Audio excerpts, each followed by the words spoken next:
I remember the exact moment I should have known. Sunday dinner at Mom and Dad's, 3 weeks ago. Claire laughed at something Ethan said, not her usual polite chuckle, but this breathless, genuine sound I hadn't heard in years.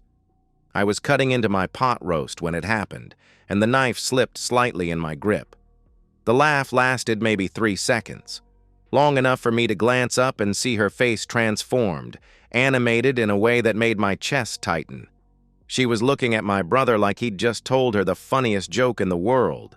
All he'd done was make some stupid comment about Dad's tie looking like a dead fish. I went back to my food, told myself it was nothing. Now I know better. The house feels different when you start paying attention. Our place on Maple Street, the one Claire insisted we buy because of the open floor plan and natural light, suddenly feels like a stage set. Everything positioned just right. The throw pillows she fluffs every morning before work. The coffee table books no one reads. The wedding photos arranged at precise angles, like evidence of a life I'm not sure we actually lived. 14 years. No kids, despite years of trying and 2 miscarriages that broke something in both of us. We stopped talking about it after the second one. Just moved on. Claire threw herself into real estate. I buried myself in lesson plans and grading papers. We became roommates who shared a mortgage and occasionally had mechanical sex on Saturday mornings. I used to think we were content, stable, the kind of couple people pointed to and said, "See? Marriage doesn't have to be dramatic." But sitting in my recliner now, watching Claire hum while she loads the dishwasher, I can see it differently. The way she never looks directly at me anymore. How she started wearing perfume to grocery store runs. The sudden interest in yoga classes that happened to coincide with Ethan's odd jobs around town. Ethan, my little brother. 34 years old and still borrowing tools he never returns. Still showing up at family dinners with 3-day stubble and stories about his latest business venture that never quite materializes. Mom and Dad eat it up. They always have. The charming one, they call him. The free spirit. I've been the responsible one since I was 12.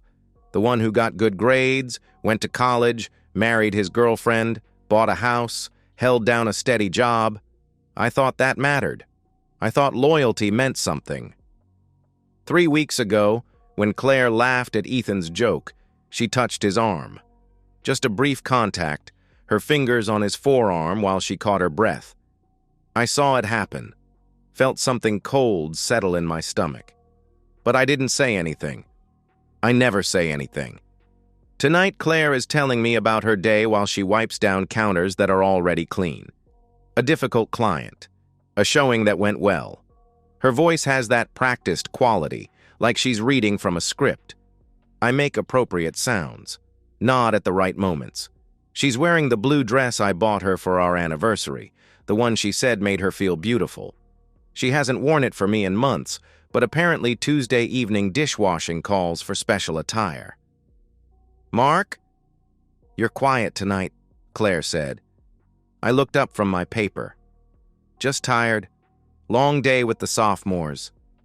She smiled, but it didn't reach her eyes. It never does anymore. "You work too hard. Maybe you should take some personal days, get away for a weekend." The suggestion hit wrong, too convenient, too eager. "Maybe," I said. "We could go somewhere together, like we used to." Something flickered across her face. Guilt? Irritation? It was gone before I could read it clearly. "Oh, you know how crazy things are with spring listings. Rain check?" she replied. Rain check. For 14 years, everything's been a rain check with Claire. I folded my paper and headed upstairs. She called goodnight from the kitchen, but her voice sounded relieved, like she was glad I was leaving her alone. In our bedroom, I sat on the edge of the bed we've shared for 8 years and tried to remember the last time we had a real conversation. Not logistics about bills or schedules or whose turn it is to call the plumber. An actual conversation about thoughts, feelings, dreams. I can't. The sad part is, I've been defending this marriage to myself for so long that I've forgotten what I'm defending. Claire and I don't fight because we don't care enough to fight. We don't have passion because passion requires vulnerability, and we haven't been vulnerable with each other in years. But that laugh, that genuine, surprised, delighted laugh she gave my brother, that was vulnerability. That was real. I just wasn't the one who earned it. The message comes while I'm making breakfast. Tuesday morning, 7:23 a.m. Claire's in the shower, and her phone lights up on the kitchen counter where she left it charging. The screen shows a preview of a text from E.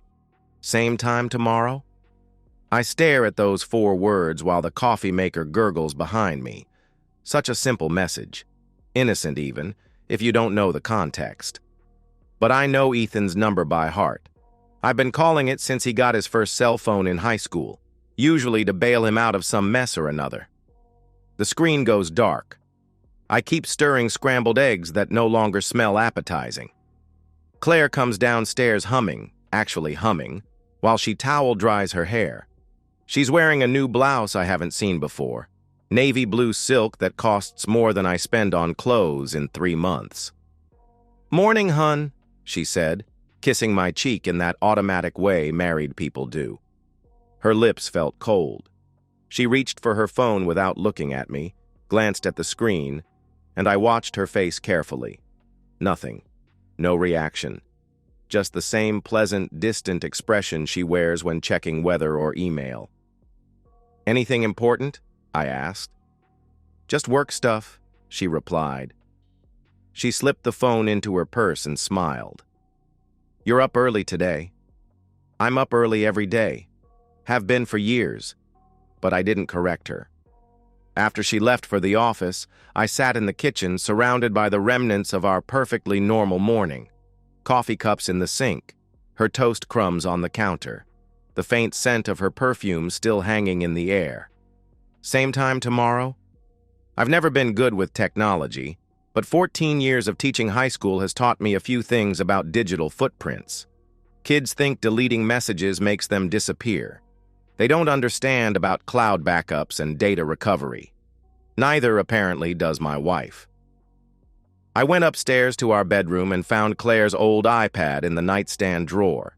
She uses it sometimes for real estate presentations. More importantly, it's linked to her iCloud account. Her text messages sync automatically.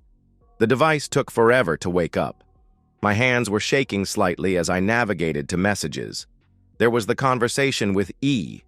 The most recent entry. Same time tomorrow? I scrolled up. Last night was incredible. Can't stop thinking about your hands. Mark's at that faculty meeting until 9. Come over. I keep replaying what you did to me in your truck. God, Mark would lose his mind if he knew. You're so much better than him at everything. He has no idea what he's missing. The messages went back weeks, maybe months. I stopped reading after I saw my name mentioned 3 more times, each reference like a small knife between my ribs. There were voice messages, too. I pressed play on one, Claire's voice breathy and low. "I can't believe we're doing this, but I don't want to stop. You make me feel alive again." I set the iPad down and walked to the bathroom, splashed cold water on my face, looked at myself in the mirror. Same brown hair, same tired eyes, same unremarkable face I've seen every morning for 38 years. You're so much better than him at everything. The thing is, Ethan probably is better than me at most things. He's always been funnier, more charming, more spontaneous. I'm the steady one, the reliable one, the one who shows up and does the work and pays the bills and fixes the leaky faucets. But apparently, that's not enough anymore. I went back to the iPad and continued reading. The affair had been going on for 2 months, every Tuesday and Thursday while I was at school board meetings or staying late to grade papers. Sometimes during her open houses on weekends, though I wondered now how many of those showings were real. They'd been to the motel on Route 29, the one Claire and I used to joke about because of its gaudy neon sign. They'd met at his apartment. They'd even used our house in our bed while I was at my chess club meeting. In one message, she mentioned how considerate he was, how he brought her coffee the way she liked it. How he listened when she talked about her dreams. When did I stop listening? When did I stop bringing her coffee? When did I stop being considerate? But even as I asked myself these questions, I knew they weren't really the point. The point was that she didn't talk to me about feeling unheard or unappreciated. She didn't suggest counseling or try to work on our marriage. She just found someone else. My brother. There was a message from yesterday. Mark bought me flowers for no reason. I think he's starting to suspect something. We need to be more careful. Flowers. Right. I bought her daisies on Monday because I walked past the grocery store display and remembered they were her favorites. I thought I was being romantic. Turns out I was being inconvenient. I closed the iPad and went downstairs. Made a sandwich I didn't want. Graded papers that didn't matter. Waited for my wife to come home so she could lie to my face some more. Claire returned at 6:30, right on schedule. She was wearing different lipstick than this morning. Her hair was slightly mussed, despite the lack of wind outside. "How was your day?" I asked, because that's what married people do. "Busy. Showed 3 houses. I think the Johnson listing might get an offer," she replied. She kicked off her heels and padded to the kitchen. "What about you?" "Parent conferences until 5. The usual." She nodded absently while looking through mail. We could have been reading from a script, this same conversation, these same bland exchanges, for months now while she was f***ing my brother and laughing about what a clueless husband I am. After dinner, Claire settled on the couch with her laptop. "Working on a presentation," she explained. But I could see the reflection in the window behind her. She was texting someone. Her face was soft, animated, happy. I wondered if she ever looked that happy texting me. The breathing thing started tonight. Short, shallow breaths like the air in our house had gotten thinner, like something was using up all the oxygen. I knew exactly what that something was. I drove to my parents' house Wednesday afternoon with one purpose: to tell them what their youngest son had done to their eldest. What I expected was outrage on my behalf. Shock. Maybe even the kind of righteous anger that would make Dad slam his coffee mug down and storm over to Ethan's apartment. What I got was silence. Mom looked down at her kitchen table when I finished talking. Dad shifted in his chair and cleared his throat like he was preparing to deliver bad news instead of receiving it. "Mark," Dad said finally, his voice careful, "Ethan's your brother. These things happen in families. It's not like it was some stranger." The words hit me like cold water. These things happen. As if adultery was just a minor family squabble. As if 14 years of marriage meant nothing. As if I was overreacting to a betrayal that barely registered as noteworthy. "These things happen?" My voice came out flat. "Dad, he's sleeping with my wife. In my house. In my bed." Mom finally looked up, her eyes rimmed with something that might have been guilt. "Honey, we know you're upset." "You know." The words slipped out before I could stop them. "You know?" The silence stretched until it became an answer. "How long?" I asked. Dad ran a hand through his gray hair. "Mark, it's complicated." "How long?" "Since Christmas," Mom whispered. "Claire mentioned they'd been talking, working through some problems." Working through problems. That's what they called it. My wife complaining about our marriage to my parents while planning to f*** my brother, and everyone deciding the best course of action was to keep me in the dark. "She's been coming here," I said. It wasn't a question. "Those weekend open houses when she said she couldn't make family dinner. She was here. With him." Mom nodded miserably. "We thought maybe if they talked it out." "Talked it out?" I stood up so fast my chair scraped against the floor. "They weren't talking, Mom. They were planning. Planning how to humiliate me while I sat here eating your pot roast and asking why Claire was too busy to join us." "Mark, calm down," Dad said. He was using his stern voice, the one that made me shrink when I was 8 years old. It didn't work anymore. "Don't tell me to calm down. You chose him. You all chose him." It's not about choosing sides, Mom protested. It's about family. I'm family too. The words came out louder than I intended. I'm your son too. But apparently that doesn't matter when your favorite boy wants something that belongs to me. The truth of it sat heavy in the room. Ethan had always been their favorite, the charming one, the one who made them laugh at family dinners while I sat quietly and ate my food and tried not to feel invisible. Where is he? I asked. Mark, don't do anything stupid, Dad began. Where is he? Dad sighed. Upstairs. But I was already moving toward the staircase. Behind me, I heard Mom calling my name, but it sounded distant and unimportant. I found him in the kitchen, coming down the back stairs with a protein shake in his hand. He was wearing gym clothes and that easy smile that had gotten him out of trouble his whole life. When he saw me, the smile didn't falter. Hey, Mark. Mom said you stopped by, he said. He took a sip of his shake like this was a normal family visit, like he hadn't been f***ing my wife 24 hours ago. We need to talk. Sure. He leaned against the counter, completely relaxed. What's up? What's up? Like I was there to discuss weekend plans or ask him to help me move furniture. Claire, I said. Now the smile shifted slightly, became more careful. What about Claire? You know what about Claire? He shrugged, and that casual gesture, that complete lack of shame or guilt or even basic acknowledgement of what he'd done, broke something inside me. It just happened, Mark. These things. That was as far as he got before my fist connected with his jaw.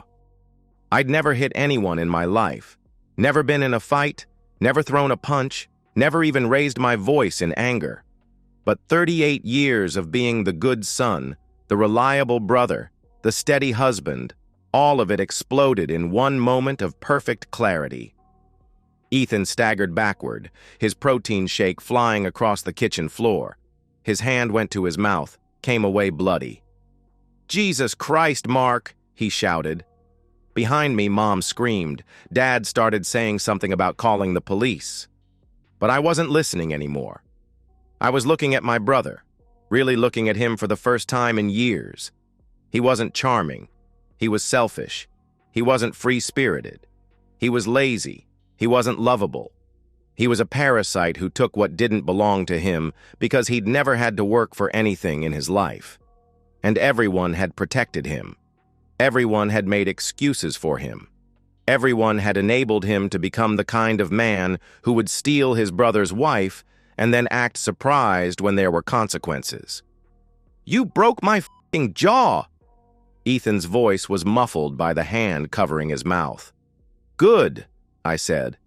Maybe now you'll remember what happened the last time you took something that wasn't yours. I walked past my parents without looking at them.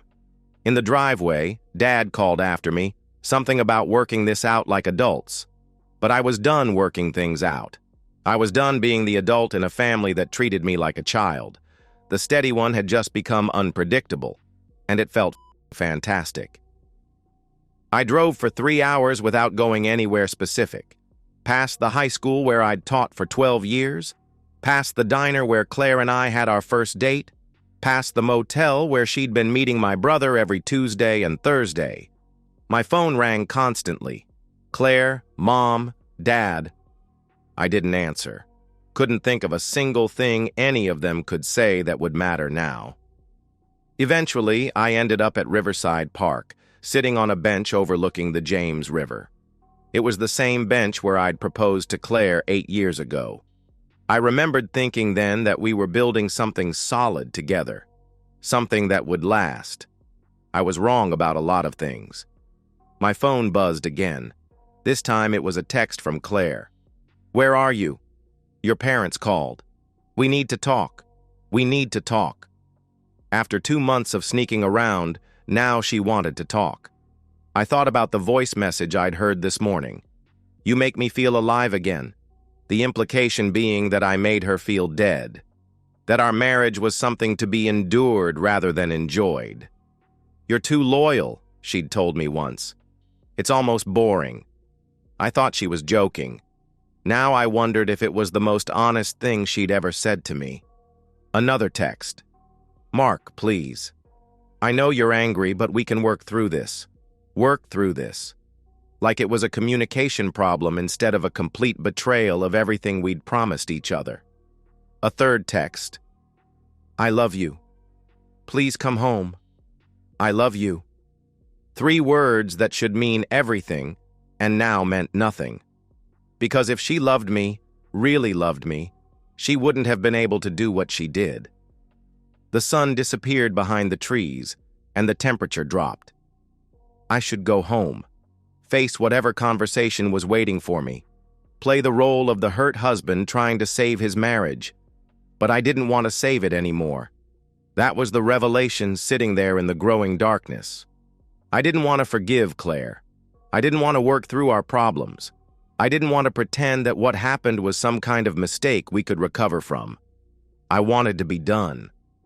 I drove home slowly, taking the long way through neighborhoods I'd lived in for 8 years but never really seen.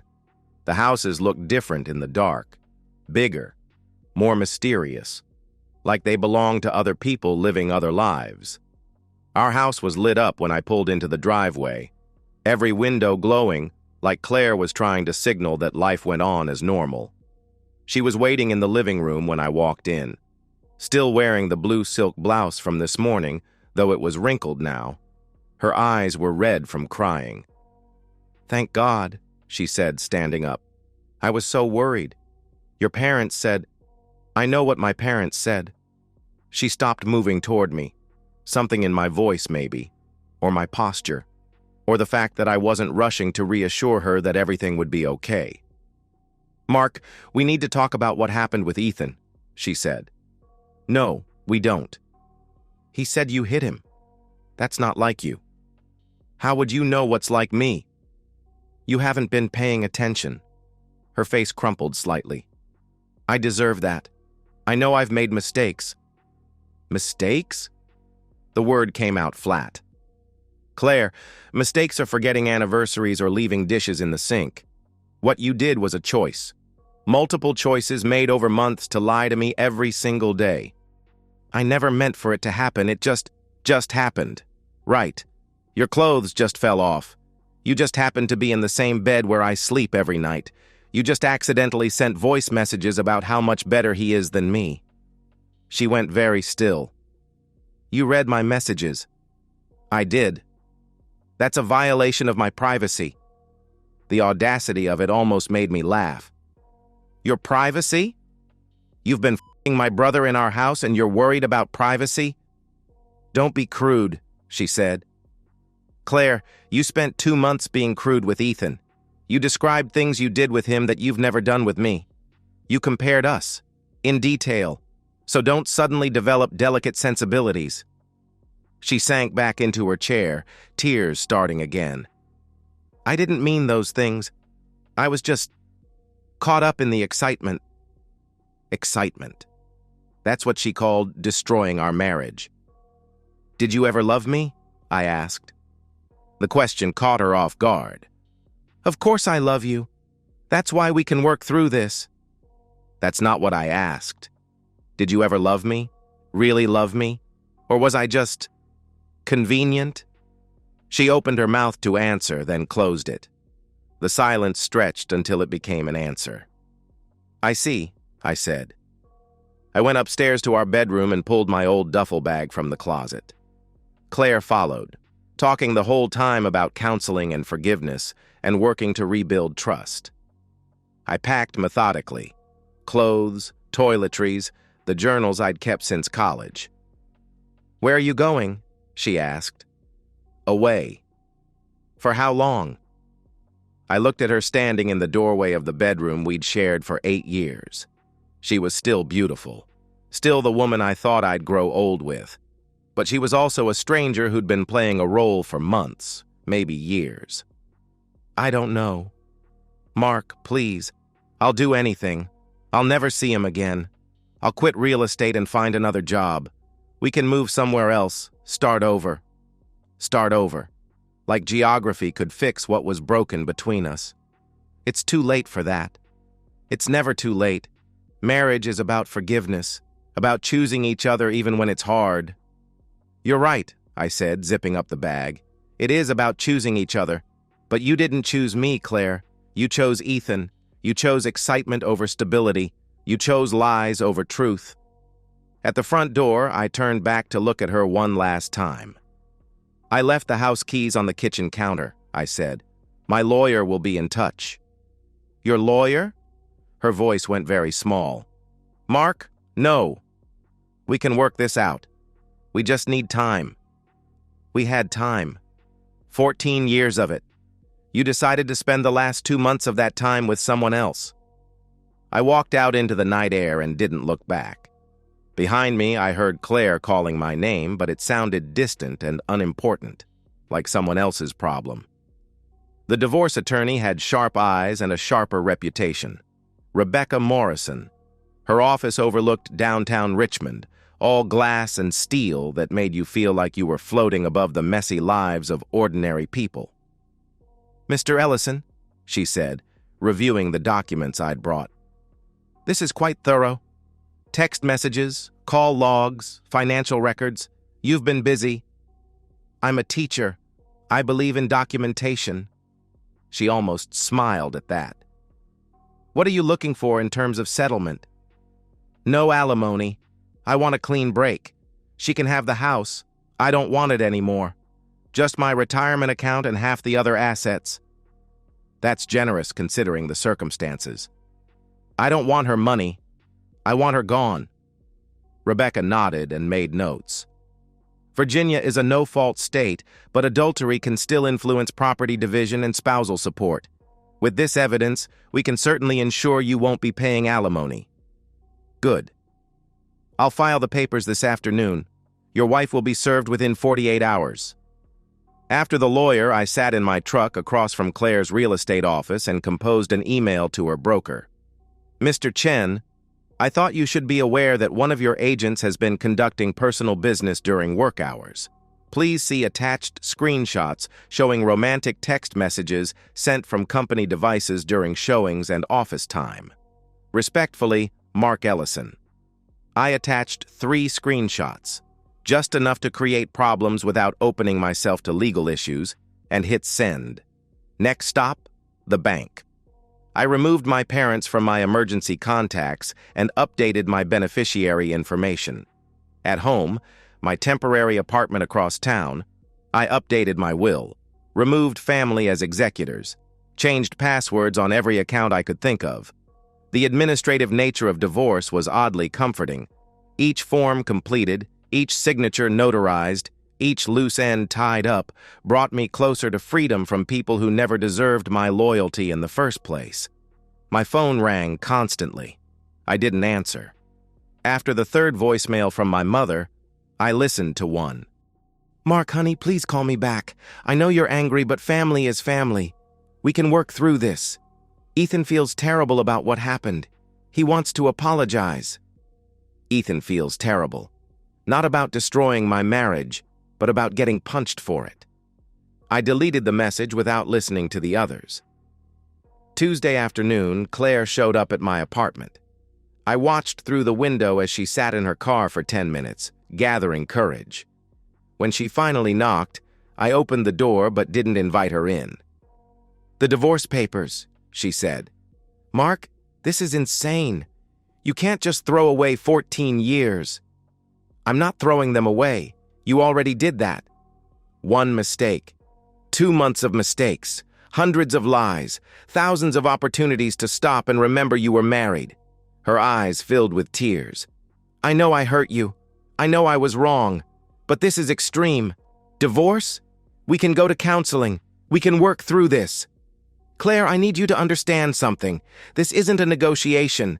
This isn't a temporary separation while I cool down. This is over, permanently. But I love you, she protested. No, you don't. You love the idea of me.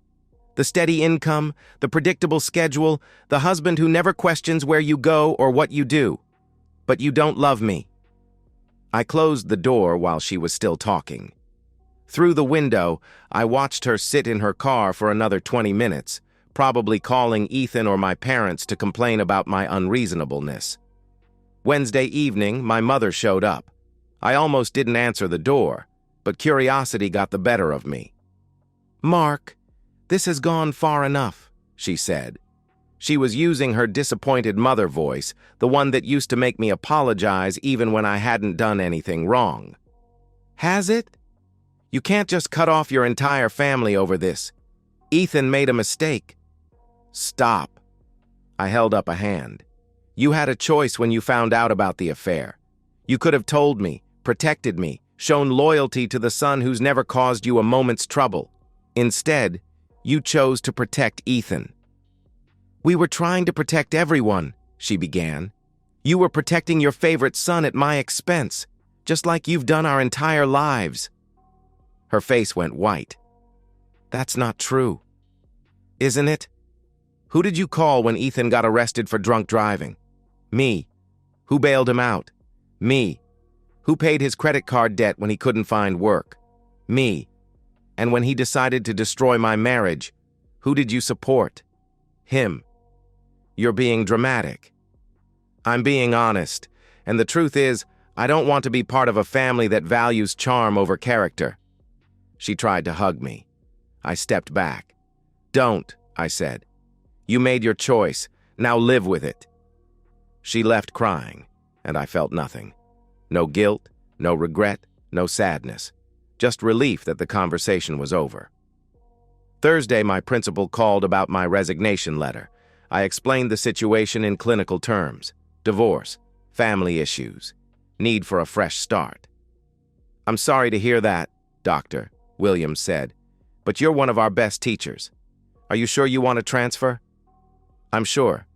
I've already applied for positions in other districts." Friday afternoon, I got a text from an unknown number. When I opened it, it was a selfie of Ethan with his jaw wired shut, holding a sign that said, "Sorry." I deleted it without responding. Claire called one more time. I answered. "Mark, please, just tell me what I can do to fix this," she pleaded. "Nothing," I said. "There's nothing you can do. There has to be something, some way to earn your forgiveness. Claire, you don't get to say sorry now. You had 2 months to choose me over him. You chose to keep lying instead." "But I'm choosing you now." "No, you're choosing to avoid consequences. There's a difference."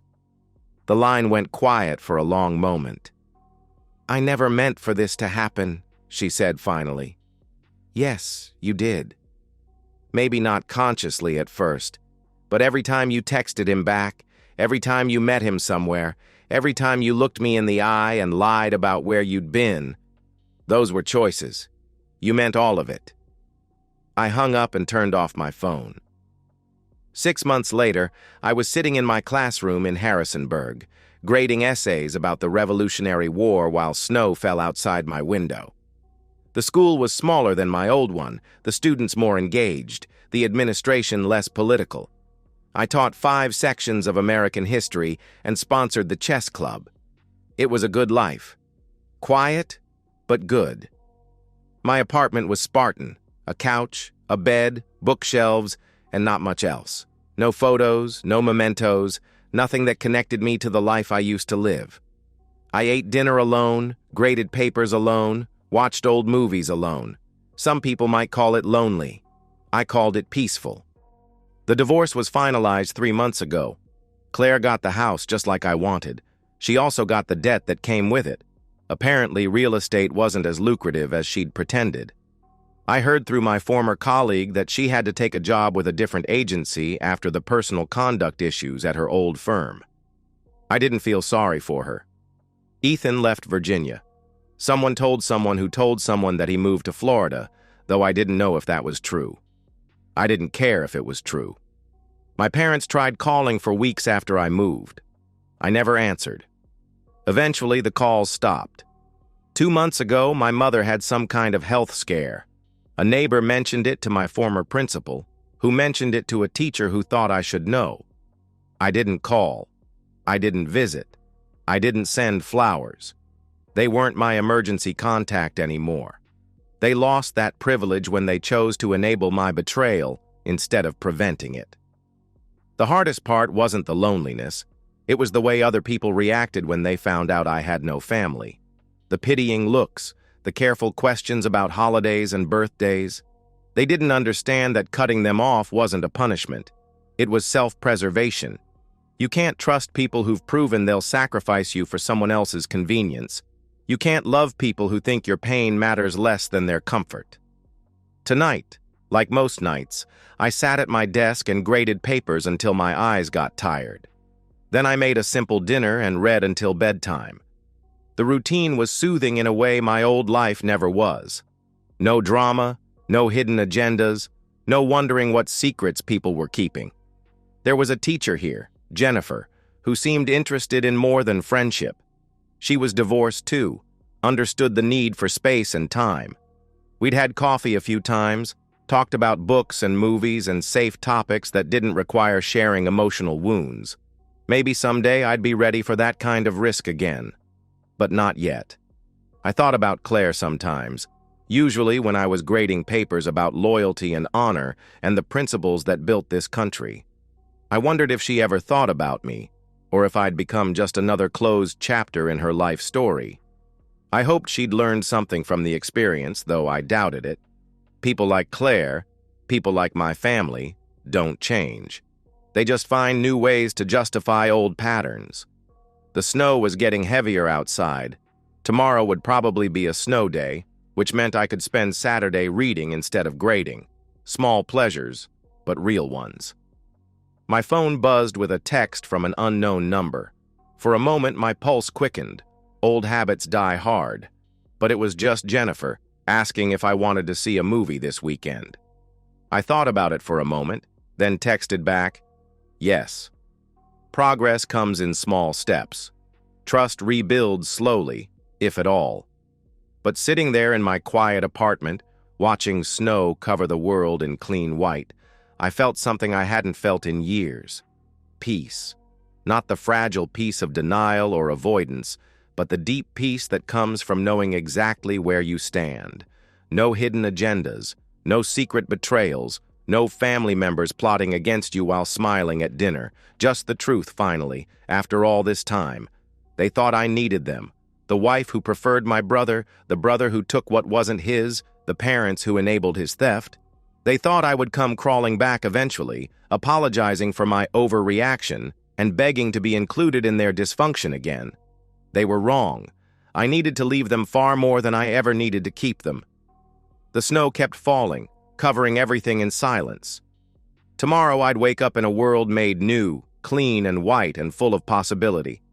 I'd make coffee for one, read the paper in peace, maybe call Jennifer and make real plans instead of just talking about them. I'd live the life I should have been living all along. Honest, solitary when I chose, connected when I wanted to be. A life where loyalty meant something and betrayal had consequences. A life where I was the main character instead of everyone else's supporting actor. They thought they could use me and keep me and discard me when something better came along. They thought I would always be there, reliable and forgiving and grateful for their attention. They thought wrong, and now they knew it. And so, we've reached the end of today's story. Was it what you expected, or did it take a twist you didn't see coming? I'm curious to hear your thoughts. Share them in the comments below, and let's get a conversation going. If this story kept you hooked, make sure to hit that like button.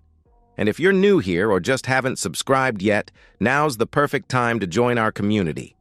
I bring you fresh, captivating stories every day, so click that subscribe button and turn on notifications so you never miss out. Thanks for watching, and I'll see you in the next one.